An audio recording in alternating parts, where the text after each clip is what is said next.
Ladies and gentlemen, good day and welcome to Jubilant Ingrevia Limited's Q2 and H1 FY24 earnings conference call. As a reminder, all participant lines will be in the listen-only mode, and anyone who wishes to ask a question may enter star and 1 on their touchtone phone. To remove yourself from the question queue, you may enter star and 2. Should you need assistance during the conference call, please signal an operator by pressing star, then 0 on your touchtone phone. Please note that this conference is being recorded. I now hand the conference over to Mr. Pavleen Taneja, Head of Investor Relations. Thank you, and over to you, sir. Thank you, Rio. Good evening, everyone. Thank you for being with us on our Q2 and half year of financial year 2024 earnings conference call of Jubilant Ingrevia Limited. I would like to remind you that some of the statements made on the call today will be forward-looking in nature, and a detailed disclaimer in this regard has been included in the press release and results presentation that has been shared on our website.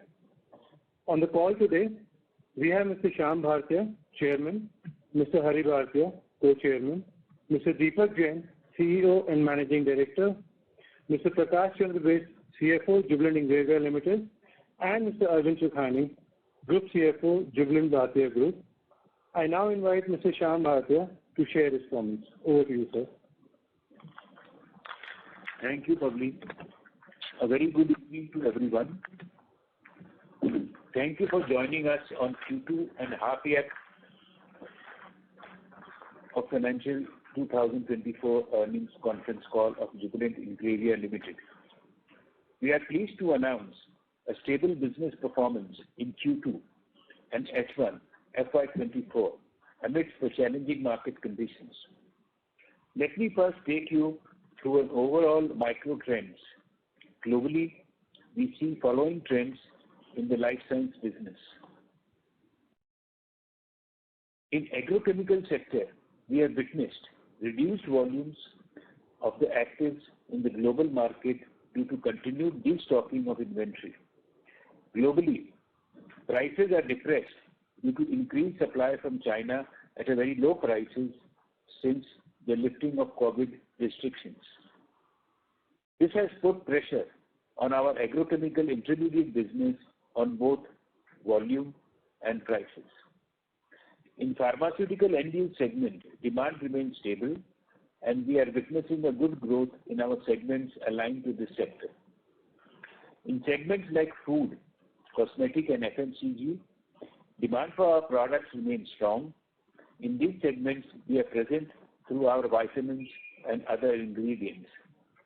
As we move ahead, our outlook and priorities are as follows.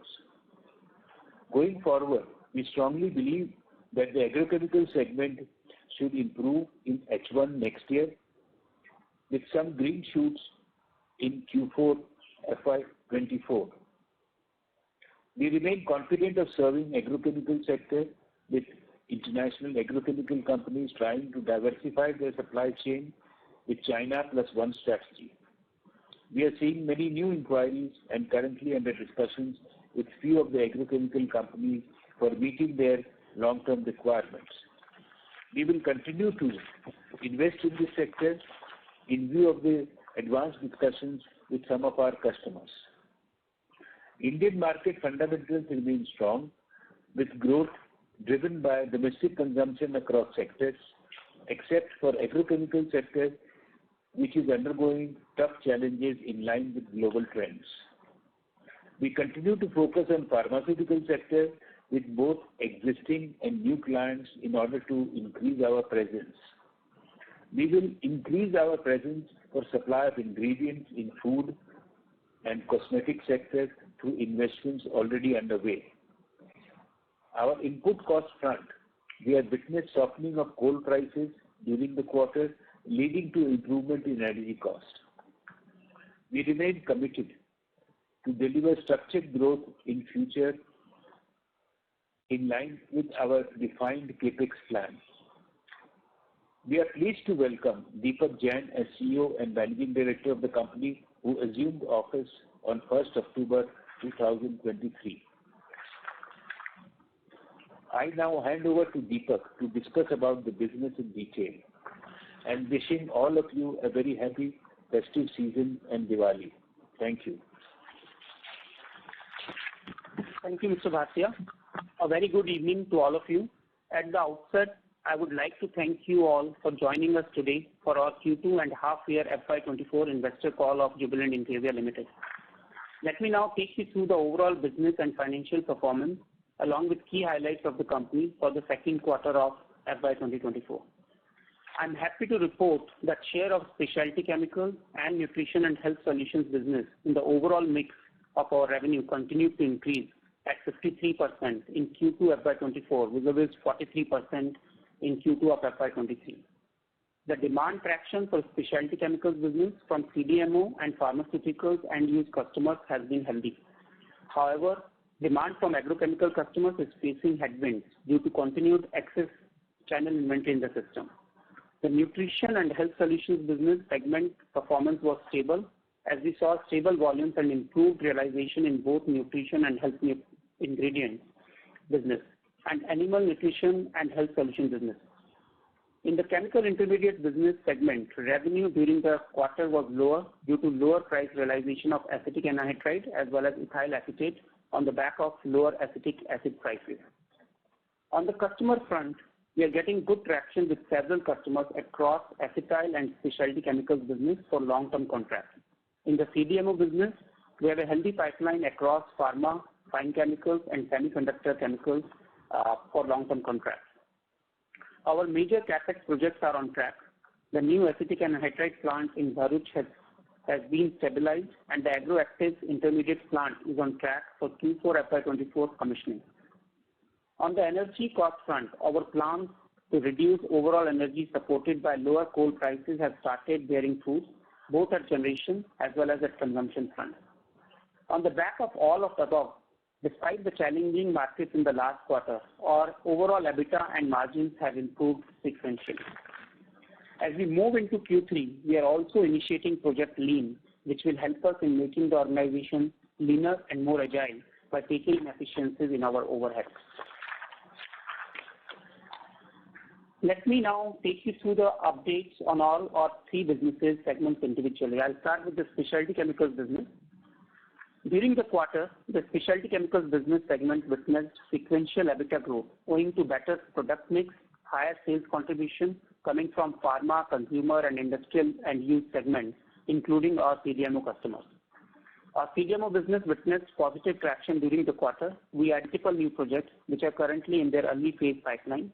We are also getting inquiries from large global customers across pharma, agrochemicals, and semiconductor space for strategic partnerships. We also launched 2 new forward integrated derivative products. Pipeline of another 7 to 8 products are under advanced stage of development and commercialization. We are also observing good momentum in our diketene range of derivatives, wherein we also operated our diketene plant at optimum capacity utilization during the quarter. Our expansion of diketene derivatives is also in progress, wherein we are expecting the commissioning of the new diketene derivatives plant towards the end of FY 2024. Our agroactive intermediate plant is also expected to roll out as per schedule, and we expect it to be commissioned in Q4 of FY24. Under our microbial control solutions business, we are witnessing healthy traction in pyrethrons business coming especially from paints and coatings and usage. Therefore, we have carved out microbial control solutions as a separate business unit for focused growth.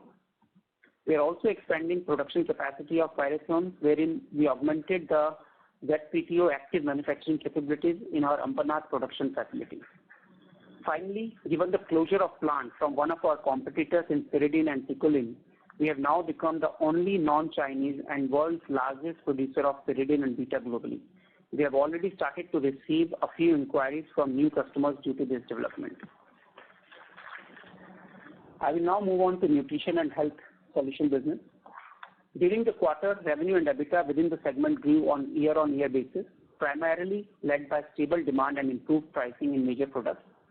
We observed the vitamin demand getting normalized after witnessing a pent-up demand in Q1 and also witnessed stable demand and improved pricing for niacinamide. Our animal nutrition and health solution vertical gained growth in volume and continues to focus on specialty products for future growth. Major traction was witnessed in premixes, especially in mineral premixes, emulsifiers, and chromium and herbal formulations. We are continuing our focus on improving volumes and market share from customers in niche segments of cosmetics and food grade end use. Our capex for GMP compliant facility for expansion of food grade vitamin B4 is in its final stages of planning. We are also planning to enhance capacity for choline and specialty premix products to cater to the improved demand. Finally, let me just take you through the chemical intermediates business segment as well. During the quarter, revenue within the segment on year-on-year basis was lower, mainly due to lower acetic acid prices. The acetic acid price remained range-bound, hovering between $400 and $500 per metric ton. During the quarter, business observed muted demand from agrochemicals and paracetamol end usage customers, wherein industries observed to be maintaining lower levels of inventory. This led to continuing pressure on realizations. Despite the challenging situation, the business continued to maintain its market leadership for acetic anhydride in domestic as well as international markets. Our newly commissioned global-scale acetic anhydride plant at Bharuch was stabilized during the quarter. We are also evaluating volume-based contracts with global customers, which will help scaling up volumes in future. We are also happy to share that our new product, bioacetic acid, is gaining its acceptance as a sustainable food preservative by major brands in India and is under approval with global customers too. We have also received FSSAI and FSSE 22,000 certifications for the same. Let me move to the overall financials of the company. The overall revenue during the quarter stood at rupees 1,020 crore as against rupees 1,304 crore in Q2 of FY23. The decline was due to lower revenue coming from chemical intermediate business largely. The EBITDA for the quarter stood at rupees 126 crore as against 160 crore in Q2 FY23. The EBITDA margin was stable on year-on-year basis. However, it improved sequentially. The capital expenditure incurred during the quarter was rupees 126 crore and rupees 306 crore during the first half of the year. The expected capital expenditure in H2 is rupees 330 crore. Majority of this expenditure will be in specialty and nutrition segment towards agro, active intermediate plant, cosmetic grade niacinamide, value-added derivatives of tichetine, and towards new boiler and power plant at Bharuch. The net debt of the company as on 30th September 2023 was rupees 701 crore and net debt to EBITDA ratio was at 1.3 times on the basis of trailing 12-month EBITDA. Increase in net debt was primarily due to steady capex expenditure and higher working capital. The net working capital percentage to turnover for Q2 FY24 was higher at 22.6% due to decline in payables for earlier purchases while the fresh purchases were rationalized. The company continues to remain under old tax regime and the ETR for Q2 stands at 28.1%. As we move forward, I would also like to share some updates on a few strategic initiatives undertaken by the company in recent times. On the green initiatives and sustainability front, we conducted biogenic carbon content study of our products through C14 testing, and 2 of our products received 100% rating, and several products are 80% and above. This will increase acceptance of our products further as our global customers work towards meeting their ESG obligations. We set up a new state-of-the-art R&D lab at Greater Noida with advanced fume hoods and analytical machines to provide world-class technological and developmental support. On the digital front, we have started a new initiative called Project Search towards enabling transformation of business processes across manufacturing, supply chain, and sales through digital interventions. This initiative has started yielding early-stage results through innovative solutions like digital twin of plants. We have also implemented data analytics and visualization project Insight in our business processes to help more efficient decision making. We are working towards improving our efficiencies in the businesses and have targeted to improve our power mix towards renewable power, grid power, power purchase through exchange in addition to captive generation. We also have a target of increasing our share of renewable power to 4x by FY28. We have plans for implementing technological upgrades in existing as well as new production boilers to utilize biomass along with coal. Through our CSR initiatives, we have achieved significant milestones wherein In the field of healthcare, we have successfully piloted IVRS system for ensuring compliances for tuberculosis monitoring and reduced the spread of MDR tuberculosis for over 3,000 patients. We also supported 1 lakh plus patients for healthcare needs through our digital platform called Jubicare. On the education front, we created digital classrooms in more than 1,056 schools and have also created 70 microscience labs. On the livelihood front, we are supporting 20,000 plus farmers to improve their milk yields, create food orchards, and good agricultural practices. Finally, let me spend a few minutes to share my early thoughts on the future vision of the company. Despite the short-term market challenges, we continue to stay bullish on the long-term growth prospects in our core segments on the back of China Plus One macro trend. Given our strategic investments in recent years, we believe we are well poised to ride this growth wave in coming years. Our vision is to transform into a global leader, providing innovative and sustainable solutions in our priority sectors such as agrochemicals, specialty chemicals, pharmaceuticals, cosmetics, human and animal nutrition.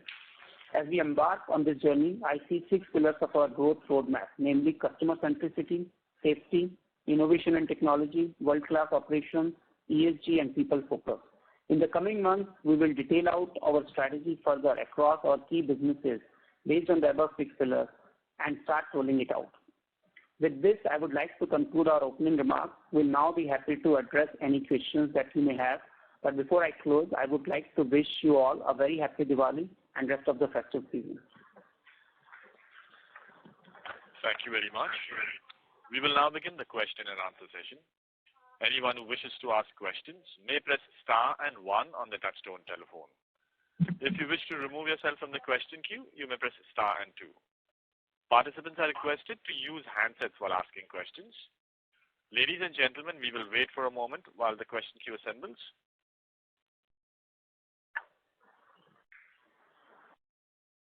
The first question is from the line of Resham Jain from DSP Asset Managers. Please go ahead. Yeah, hi, good evening. First of all, congratulations, Mr. Deepak, and all the best for your journey at Jubilant Ingrevia. So I have a few questions. First one is with respect to the capex and the related revenue and throughput which is supposed to come. So if you can just highlight in the last 1 year, so what all capexes have been completed and what are the progresses on each of those capexes, and over the next 1 year, which are the capexes which are going to get commissioned, and what are the expectation in terms of ramp up of each one of them? That is my question number 1. Sure, Resham. Thank you for your wishes and good question on capex. If you recall, a couple of years back, we announced capex investment of about 2,000 crore spread over these 3 fiscal years, previous year, this year, and next year. And the rough distribution was roughly 1/3, 1/3, 1/3. So I'm happy to announce that we did spend 1/3 of that capex last year, and most of those capacities are in revenue generation mode right now. And with coming quarters, we should be able to achieve very high level of utilization from this capacity. The second half, about 550 to 600 crore, 600 crore plus is planned for this fiscal year, of which half of that we have already invested in the first half of the year. And the plan for investing another half is on track for the second half of the year. In second half, most of the investments will be going into specialty, and not just in second half, but actually even next year, most of the investments will be going into specialty and nutrition businesses.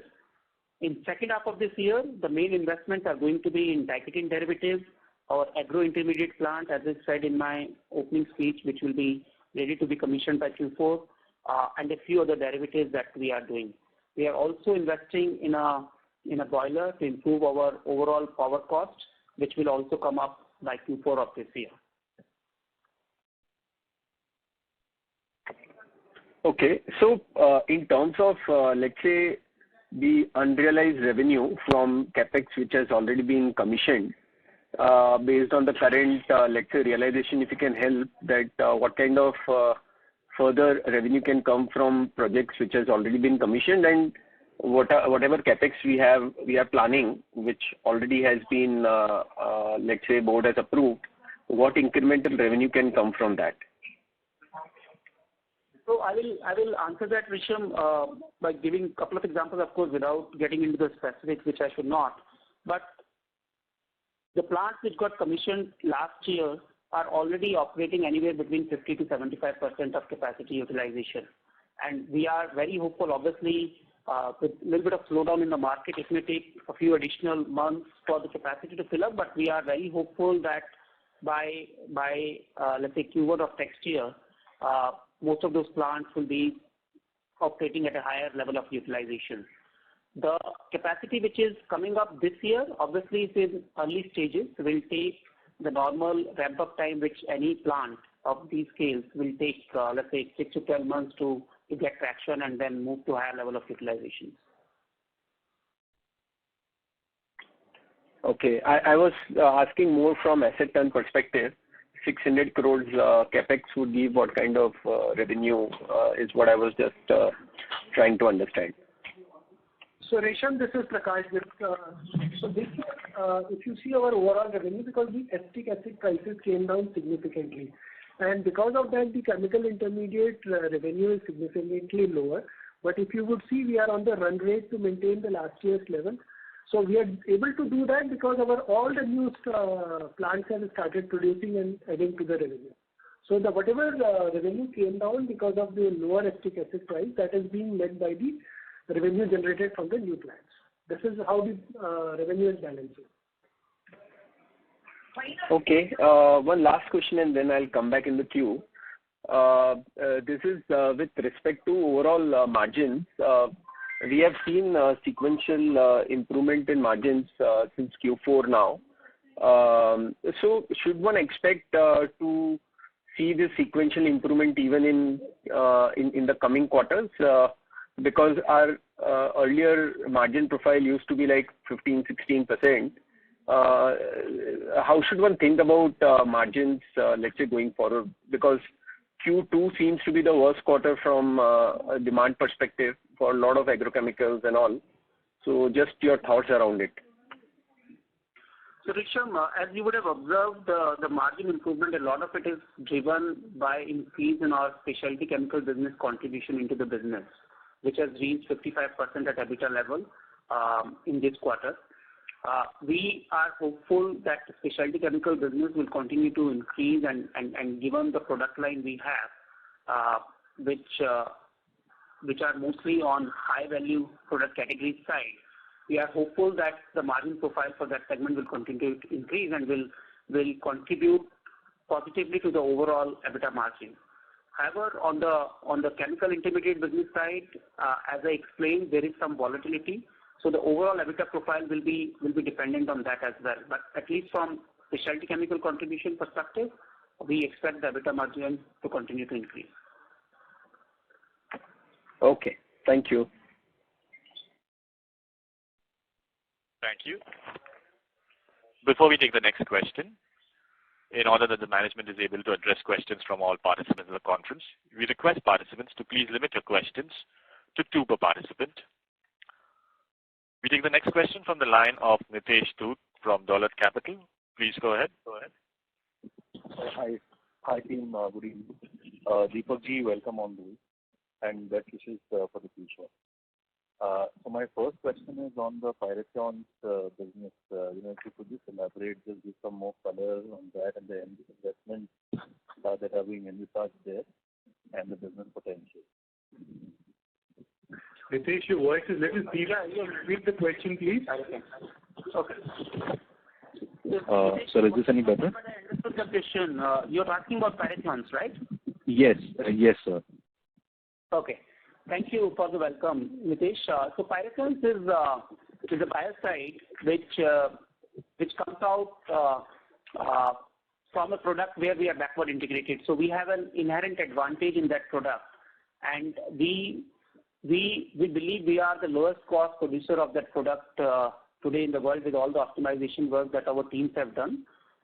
We are getting very good traction in that product, both from companies which were earlier producing that product themselves but now want to outsource it to us, as well as some of the end customers of that product, particularly in the industrials and marine segment.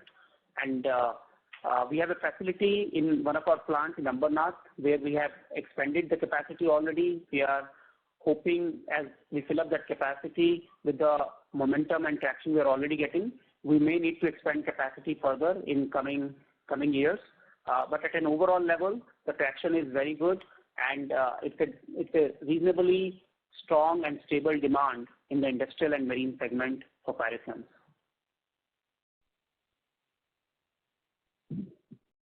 Thank you, sir. That's helpful. My next question is on the power and fuel cost, which has come down, I think, because of the coal cost reduction to around 13.1% of our revenues. Our normal range used to be 8 to 9% of revenues a year. So while I understand that this might be a function of the product mix or the prices as well, but what I'm trying to understand is, that if the power and fuel cost per unit on our pyridine business would have come back to normal or not yet. Yeah, so you're right. The power cost has come down to 13.1% with all the efforts we have taken, and coal costs have obviously contributed to it. But if you compare the coal cost, it has not come down to the historical levels yet. So that's one of the reasons which is still keeping it relatively higher versus the range you talked about, which we have seen in the past.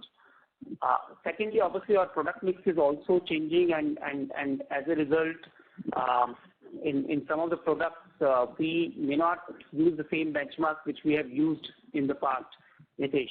But at an overall level, as we mentioned on this call as well as in our investor presentation, we are working on several initiatives to optimize our power cost further, including having renewable in next couple of years. We are hopeful to bring the overall cost as a percentage of revenue further down in coming quarters and years. Sure, sir. That's helpful. I'll come back in the queue. Thank you so much for answering my questions. Thank you, Nitesh. Thank you.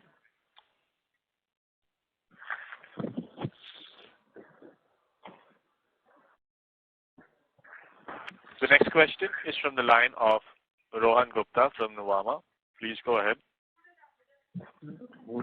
Hi, sir. Good evening, and thanks for the opportunity. So first of all, welcome to Mr. Deepak Jain, and many wishes and hope under your leadership the company will do very well going forward and making highs in terms of both profitability as well as in stock prices.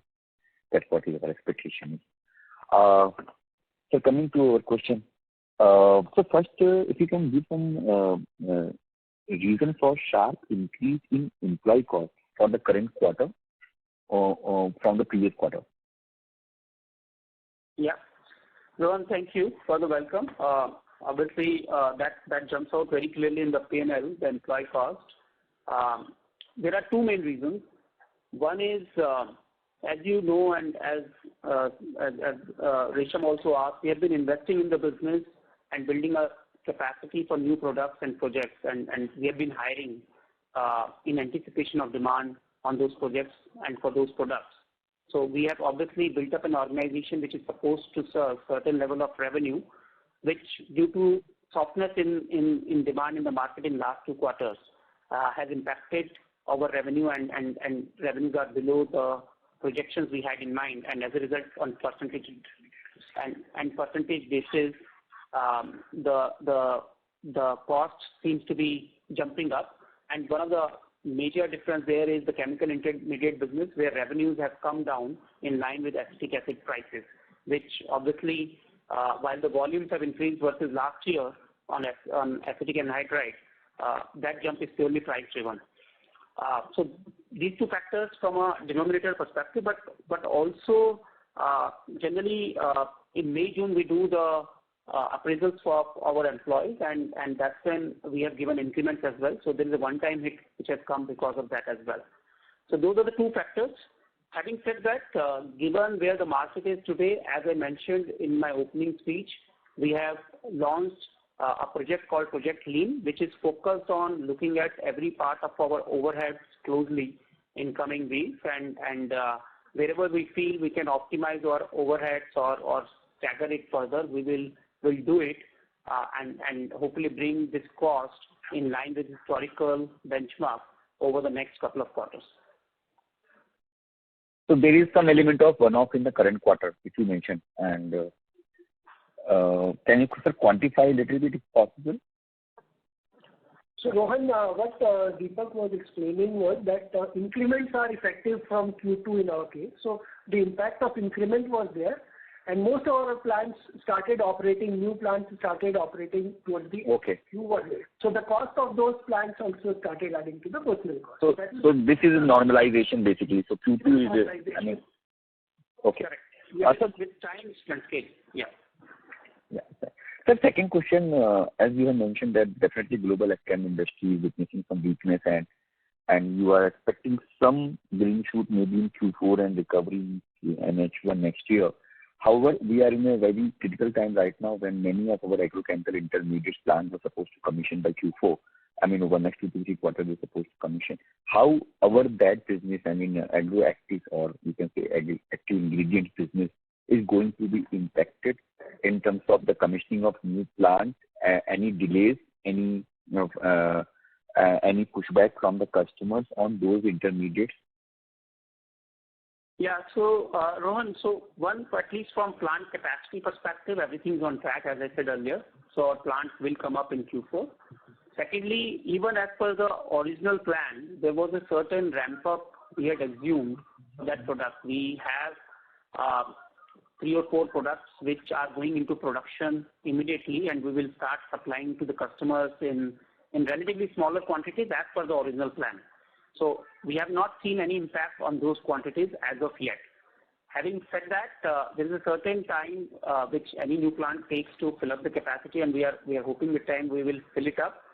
And obviously, if markets go further south from here, there could be some implications, but we have not budgeted that as of yet because we are expecting a recovery by Q4 of this year and H1 of next year. Okay. So third question is on nicotine derivatives. So though the current plant you mentioned that is almost at optimum level utilization, I think that margin and the money we were supposed to make from the value addition or moving upward, moving forward on a nicotine derivative, which you mentioned is on track and commissioning by end of FY24. So if you can give some sense that how the nicotine business revenues would look like in next year, I mean FY25, and more so in terms of margin from the nicotine business itself, because what in earlier Concall we understood that the money will be made significantly or the margin profile will only improve once we move upward in the value chain. Yeah, so as I said earlier, the nicotine business is on track. We are getting very good traction on the derivatives. We already have 2 products coming out of it which are going to the customers, 3 products, and we have 2 more which will get commissioned in the new plant in coming months. In fact, the business has grown significantly over the last 1 year, almost more than doubling up, and we expect to get continued traction in that business going forward as well. So any sense you can give that the revenue contribution from nicotine next year and likely margin profile? So Rohan, this is definitely not it's margin accretive only, and during the next year, because our current plant will be operating full capacity, the new derivatives which are going to come, that will come only during the next year. So the impact, if you are looking at in terms of overall significant specialty, it would not be high, but this business, as we have explained many times in the past, is keep on building. So over next 1 or 2 years, you will start seeing the impact, not in 1 or 2 quarters. Yeah. Thank you, Prakash. Thank you, sir. I'll come back and keep for follow-up question. Thank you, doctor. Thank you. The next question is from the line of Siddharth Gadekar from Equirus. Please go ahead. Hi, sir. So my first question is on the pyridine side. Just wanted to understand that with Virtulis shutting down its 35,000 ton capacity, what kind of impact can we see on the industry? One. Secondly, Any sense on was that capacity running at peak utilization, or what was the capacity utilization? And can we see some pricing benefits because of that capacity going out from the market? Yes, that's a good question. So one, as I said in my opening remarks, with Vertless shutting down its plant in the US, we have become world's biggest producer of picoline, pyridine and beta-picoline, and the only non-Chinese supplier. And as a result, and on the back of most companies wanting to add non-Chinese suppliers to their portfolio, we are getting good traction from customers in the last few weeks since Vertless announced closure of its unit. We have already gotten a few leads for our pyridine portfolio, including the other derivatives. Now, in terms of the capacity utilization, I don't think we have a full sense, but if it were running at full capacity, they didn't need to close it down. That we can expect. So obviously, they were struggling, and whatever volumes they were doing across their product lines, be it pyridine, beta, alpha, gamma, we have mapped out that capacity. As I said, a lot of customers have already reached out to us, and we have also started to reach out to customers proactively. Having said that, as we discussed, agrochem sector is going through softness. So it's not that people are reaching out and placing orders immediately. They are inquiring. We are getting a sense of their volume requirement in next few quarters, and wherever customers are willing to sign up, we are booking orders as well. So basically, structurally, we can see like over the next 12 to 18 months that we can grab a meaningful market share from the guys who Virtualists were supplying to. Is that a fair assumption? We are hoping to do that, but part of it is also dependent on the recovery of the market and with the dumping happening from China right now. So we'll have to take those considerations into account, but in steady state, yes, we are expecting to get major proportion of that capacity or requirement that was served by Vertless from its US plant. So secondly, on the Python capacity, we would be mainly catering to the FMCG sector, if I'm not wrong. In terms of our approvals, we have all the approvals with all the vendors in place, or there would still be some approvals that would be pending after the capacity increases? So that let me correct you there. The Python capacity we are building is not only for FMCG sector. Obviously, there is a requirement in FMCG sector, and we have been serving it, at least in India. But the segment we want to go after with Python is the industrial, paints, and marine segment. It's especially in the international markets where there are no regulatory requirements or GMP facility requirements. So that's the segment where we're getting a lot of traction from. As I explained in the beginning, in answer to another question, there are companies which are producing or serving industrial segment, and they want us to contract manufacture products for them. And at the same time, we also are reaching out to customers directly, end users directly, where we are getting good traction. Okay, sir, got it. And thirdly, in terms of our CDMO, we have mentioned that we are looking at multiple longer-term contracts in the CDMO business. Any color that over the next 2.5, 3 years, where can we see our overall CDMO revenues at? Like in a ballpark in terms of volumes or in terms of revenues? So I won't be able to share specifics with that, but what I can tell you, our CDMO business doubled up in last 12 months, and we hope to maintain similar kind of growth rates over the next 3 to 5 years. There are multiple discussions which are happening across pharma, biotech, agrochemicals, and even semiconductor spaces. Many of them are in advanced stage. Of course, some of them are early stage and take time to build up in terms of volume. But our CDMO business hopefully will be one of the biggest growth drivers going forward in next 3 to 5 years. Not just growth, but also profit drivers. Okay, sir. Thank you and congrats once again. Thanks. Thank you, Siddhant. Yes. Thank you. The next question is from the line of Harsh Shah from Dimensional Securities. Please go ahead. Okay.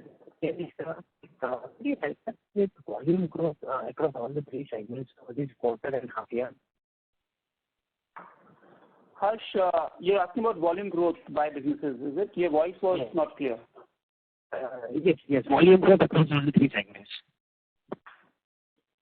Sorry, can't hear you, Harsh. Volume growth across all the three segments.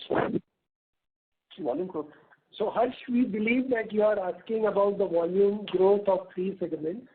To give you a sense, niacinamide, which is our nutrition, we have improved the volumes, whereas in specialty, we have improved the product mix, whereas the overall volumes have remained flat, but we have improved the product mix, which has led to the improvement in margin.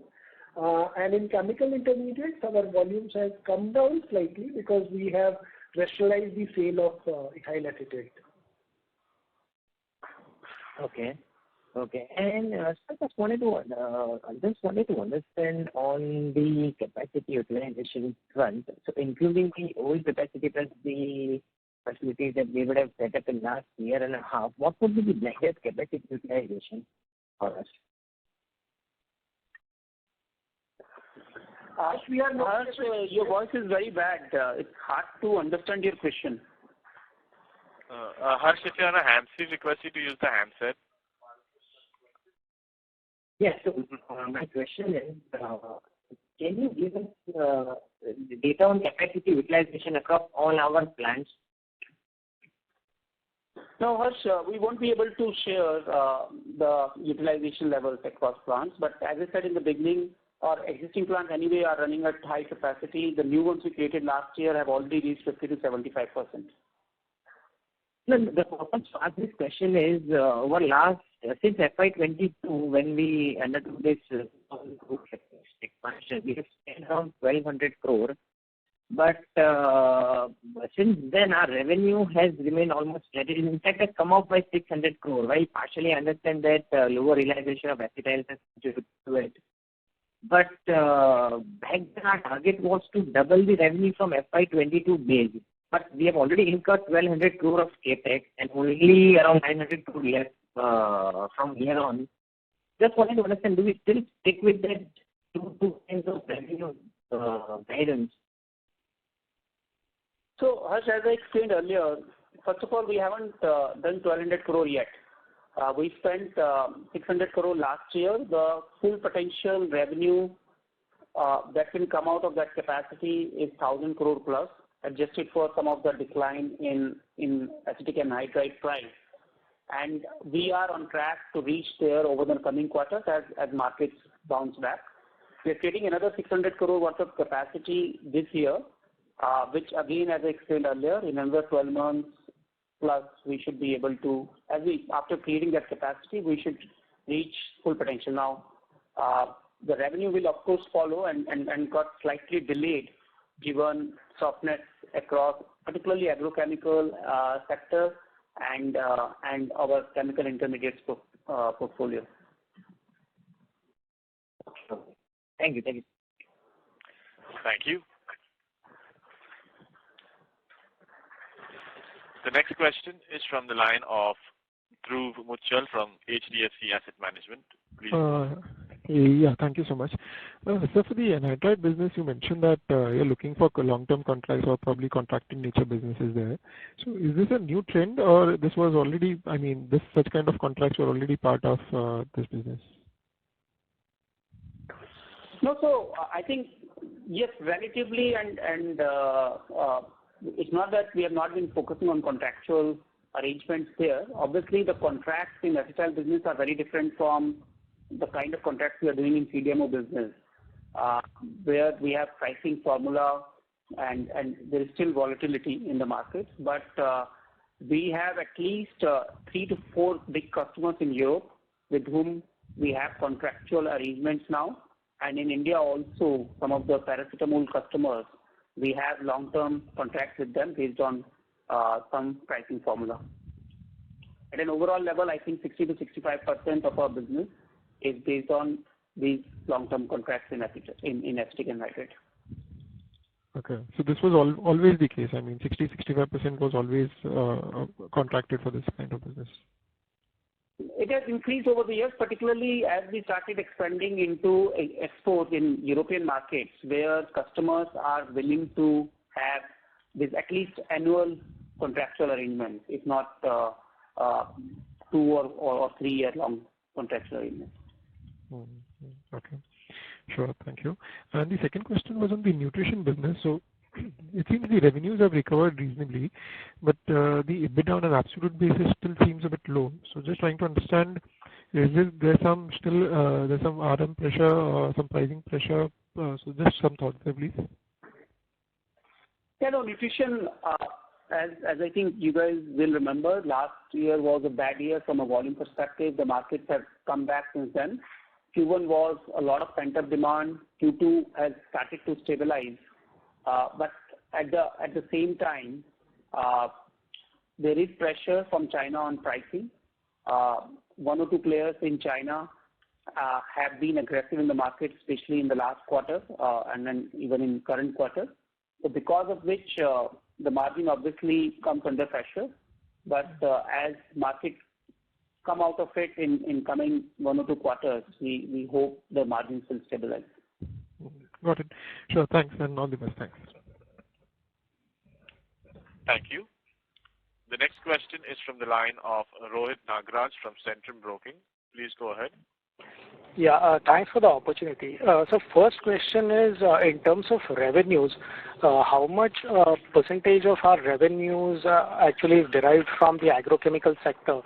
And if you could bifurcate that in terms of how much from the specialty products and maybe basic intermediates or solvents. Thank you. Yeah, this agrochemical in our overall portfolio is about 1/4. And sorry, what was the second part of your question? So out of that 1/4, say 25%, how much is catered through the specialty products and maybe the basic intermediates or the basic commodity, semi-commodity chemicals? Yeah, I think almost 40.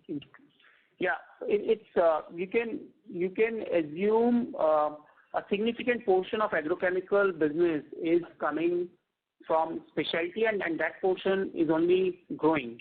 Obviously, that will include all the derivatives we have coming from pyridine and picoline portfolio, and some of the products which are coming from diketene side as well.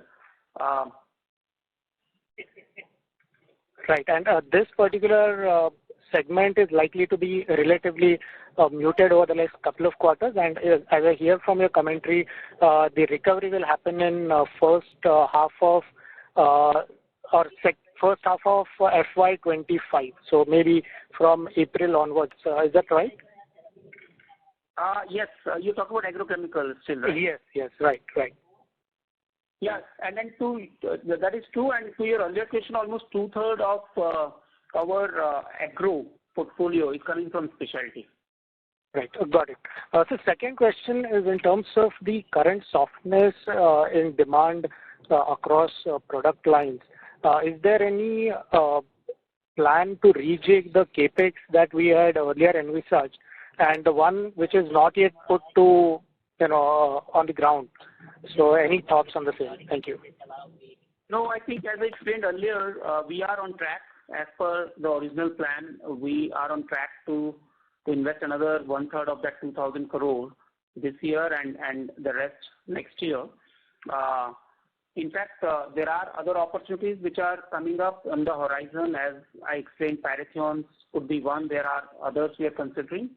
So there is no plan as of now to change any of the capex we already announced. And the other ones which are on the horizon, we are evaluating them, and will, as and when we decide on them, we will obviously come back to you guys and announce. Thank you so much for answering all the questions, and best of luck, sir. Thank you. Thank you. Thank you.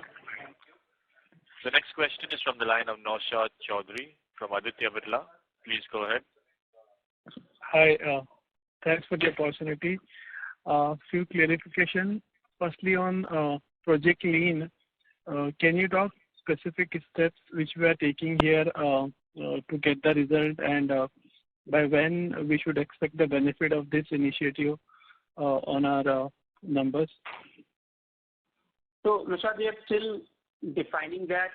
This is a very recent initiative. In last couple of weeks only, we have identified some areas, and given the nature of this initiative, obviously I can't disclose the details. But the idea here is to focus on areas which can help us take inefficiencies out as soon as possible. So we are hopeful that whatever actions come out of this, we'll see the impact of that in next 2 quarters itself and subsequently as well. Okay. Secondly, in terms of your overall revenue, what percentage would be coming through distributor channel, and what percentage is directly from the client? Yeah, I think we as a philosophy, we like to deal with customers directly. By and large, in India market, I don't think we are dependent on dealers anywhere. In international markets, there are some parts of our portfolio which are through dealers or distributors, but at an overall level, the percentage for the full portfolio will not be very high. I don't have the exact numbers right now. Yeah. Okay. Only spot part of the business might be through dealers, which is small. Understood. And lastly, on specialty business, so if I'm correct here, in last 2-3 quarters, we have commissioned 2-3 projects, Diketene, Agri CDMO, and 1 Pharma CDMO. But in terms of the revenue run rate, I understand there is a pain here in this, but these 2-3 projects are sizable, and they have not helped anything in terms of the revenue run rate for this business. So are we facing challenges to sell these capacities, or these new capacities are doing fine and we have an issue in the old capacity of specialty? What exactly the problem area here? No, so as I explained earlier, all the new capacities we set up, be it Diketene or the GMP facility, CDMO, agroactives, of course, is still coming up, is not commissioned yet. We are getting good traction and we are filling up capacity as we speak. But what has happened is on the specialty side, we also have our traditional pyridine picoline portfolio, which goes into agrochemicals. So some of the positive impacts coming from these new product lines got offset by the decline in that portfolio.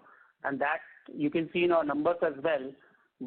Sequentially, our volume in specialty has been flat, but the realization and margins have improved because the new products are getting more traction, while some of the traditional products which were going into agrochemical sector have taken a little bit of hit, at least till agrochemical comes back.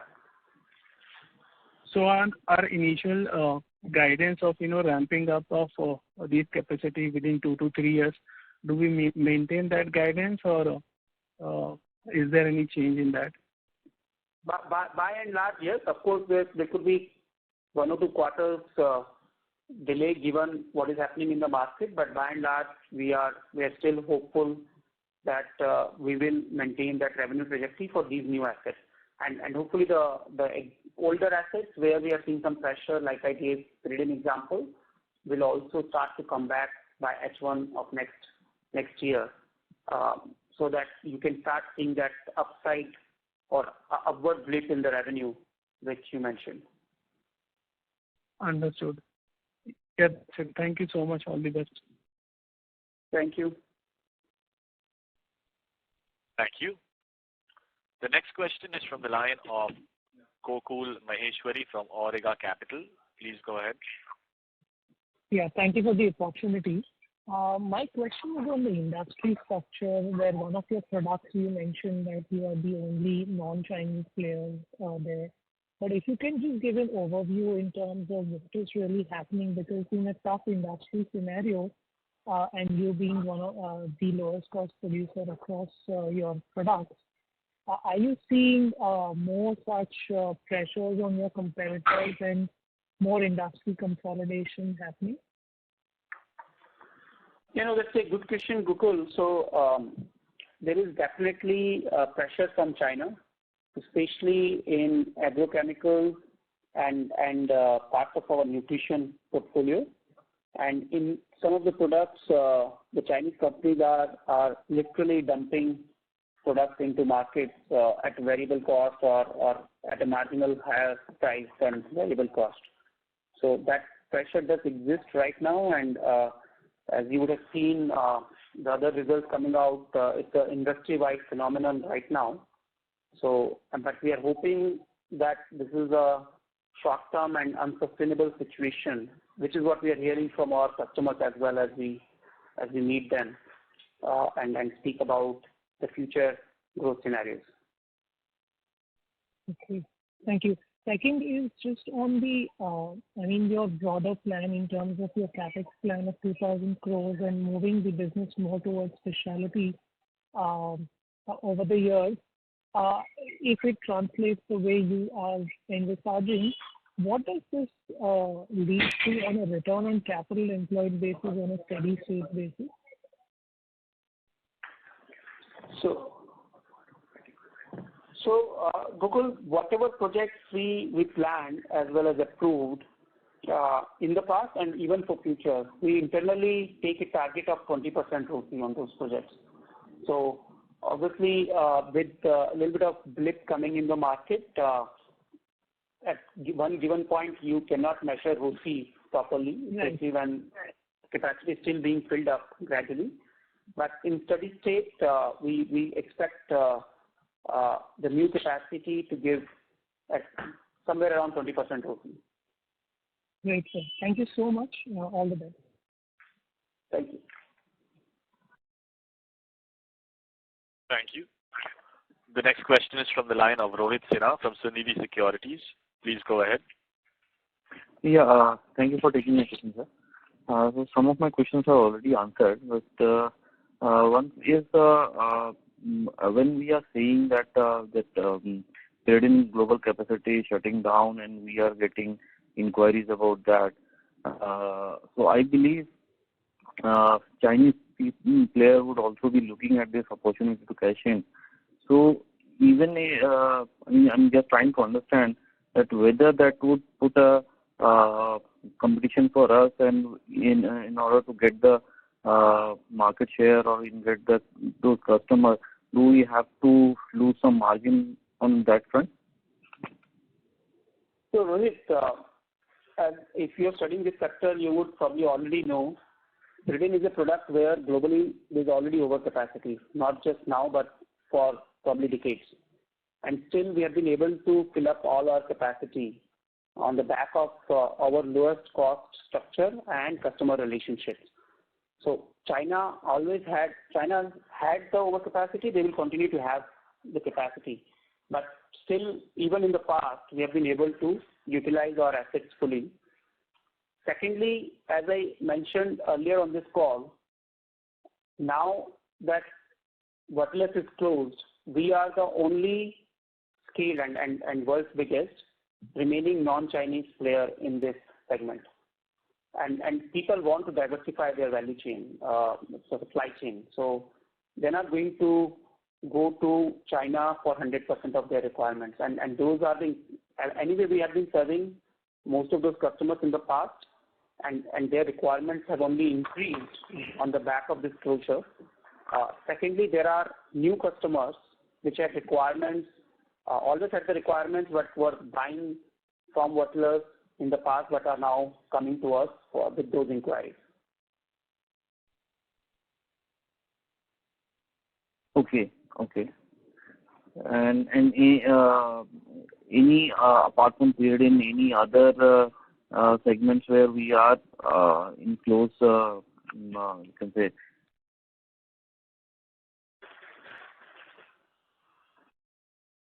Sorry, Rohit, we lost you. We seem to have lost the line for Rohit. We'll move to the next question. The next question is from the line of Narendra from RoboCat. Please go ahead. Yeah, hi. Thanks for the opportunity. Most of the questions have been answered. Just one question regarding the acetic acid environment that you are seeing.